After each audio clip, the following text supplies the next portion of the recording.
Hello everyone, this is Yiqun's video, and I'm a student from nephrology nursing.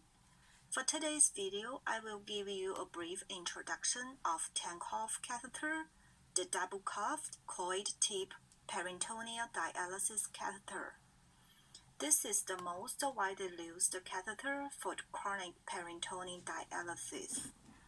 According to the Kidney Foundation of Canada, kidney disease became 10th leading cause of death in Canada in 2018, and more than 50,000 Canadians are being treated for kidney failure. Nowadays, the clinical application shows that peritoneal dialysis is an effective and less expensive form of renal replacement therapies, especially for those who want to self-perform the therapy without disturbance with the work or travel.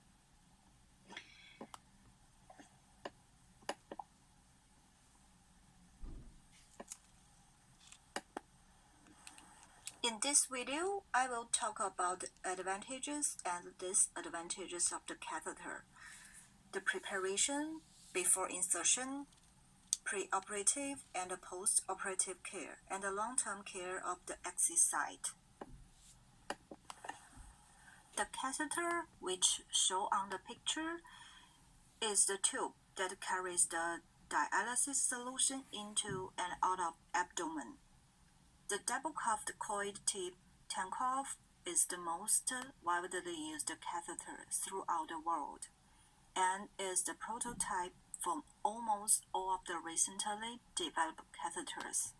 It can be used for both acute or chronic. It's made of silicone rubber and have a white radio plate that along with the tube. It has cuffs made of polyester material that will merge with the scar tissue to keep in place. And the two-cuff catheter can lower risk of peritonitis. The coiled end of the tubing that is inside your abdomen has many holes to allow the free flow of solution in and out. It can help to reduce infusion pain. Compared with other catheters, such as pre-sternal catheter, this catheter may not suitable for patient who is obesity or with the scars or want to have a tub bath, but this standard catheter with a lower cost, and it can be done with local anesthesia.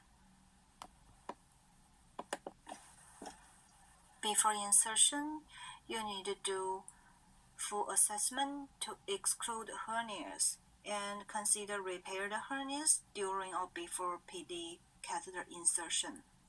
You might be invited to talk with your doctors to determine the PD access site.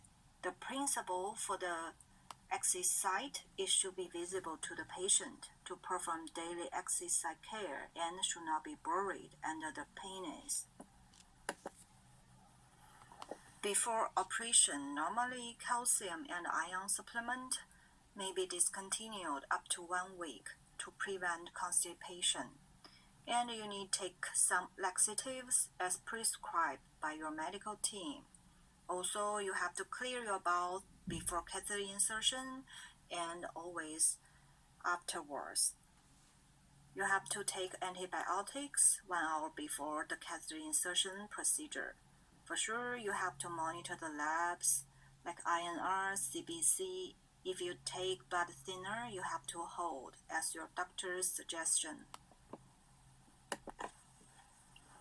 Post-op care is crucial.